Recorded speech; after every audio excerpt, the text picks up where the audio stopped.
Yeah, I don't think you worry about it right yet. I mean, it's just still very early in camp.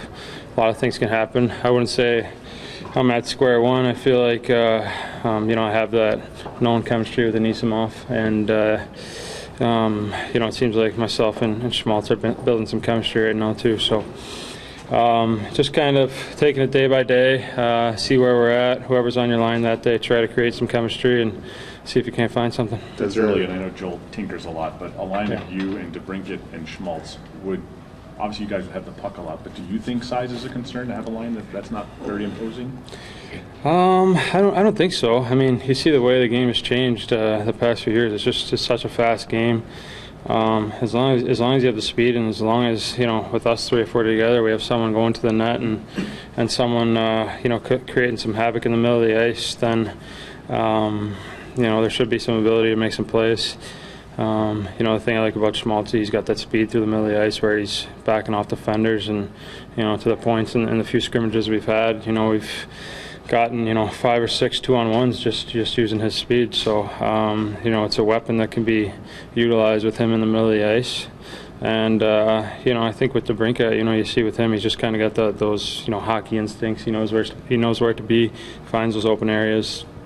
I thought we played really well with Sharp the other day too. So we'll see what happens. I mean, it's just take it day by day and see who you're with that day. Try to make the best of it. How much of a goal do you set in your mind, whether it's like to get 100 points or 90 points at this stage of the season? Do you have a number in mind for yourself yet? Or no, not yet. Still kind of, I guess, tuning up myself here on certain things. So I think when you start playing with numbers, you might get yourself in trouble. I find I play my best when I'm just going out there looking to get the puck and create chances, and whatever comes of that, then that's what it is. But try not to worry about numbers too much. Start worrying about goals and assists. It seems like you let your play slip a little bit, and that's all you're really looking for. So just focus on playing the right way. When you skate with DeBrincat and watch him play, is he a step ahead of the curve? Well, I mean, you saw what he did in junior, so he's obviously got some type of ability and some type of instincts, right? So, good hockey players have those instincts. I think with him, what you find is like what I was talking about. He finds himself in open areas where he can get a pass, get a quick shot off. I mean, I think you notice his release. For a small guy, he's a good skater too. So, I think sometimes, I know. Speaking for myself, when I was coming into the league and there was a lot of talk about my size and whatnot, sometimes, as hockey players, you don't even think about that. You're just out there playing the game. You're not worried about, if the defenseman you're going up against is, 6'3", 220 pounds. You're just worrying about trying to get the puck and make a play. So I'm sure he's the same way. There's an inordinate amount of changes in the offseason. Was this kind of a little bit of a culture shock when you came to camp? Well, it was different for sure. I think not as many returning faces from last year as maybe you would expect from a year-to-year basis. But I think it's good. I mean, I think just judging by the way camp has gone, it seems like there's a lot of motivation. It seems like everyone's a little bit more ready this year maybe than in years after we win or we make a deep run in the playoffs. So seems like there's some motivation around this group, which I think is good. There's been a lot of talk about you losing Panarin as a line mate, but I mean, you and Saad were very close when you guys were here. How nice is it to have him back, just not even on the ice, just in general? Yeah, he's a great kid. I mean, the thing about Sauter too, I mean, you look at him, you think he might be like 27 or 28 years old. He's 24 years old. He's still a young kid. I mean, those guys like Hartman and Hinstroza, they're like 23. So Sauter's not much older than them, as though he might seem it. But he's got a great future. I mean, I think we saw what he's done here with the Blackhawks before. And, like you said, he was very close with a lot of guys in here, so it's good to have him back. Good to have a familiar face back, and I think he's happy too. Just how you played in maybe 2015 before you got injured, can you kind of draw on that coming into this season? Like, even if I don't have set line mates or something like that, you can still produce at a really high level.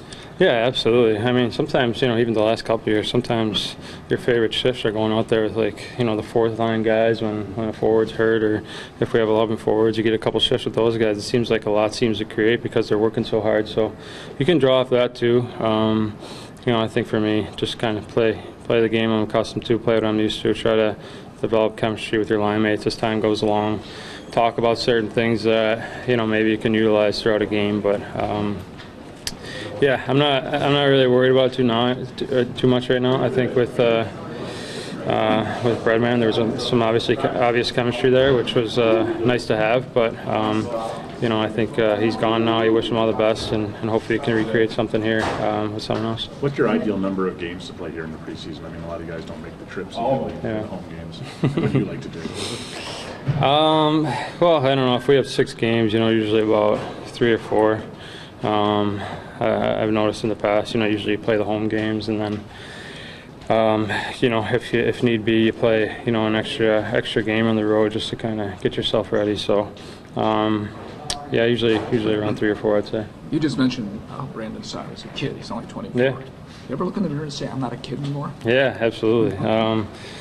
28, turned 29 this year, so it's pretty crazy how time flies. I mean, even you look at someone like Yoki Haru, our first-round pick. I think he's a 99 birth year.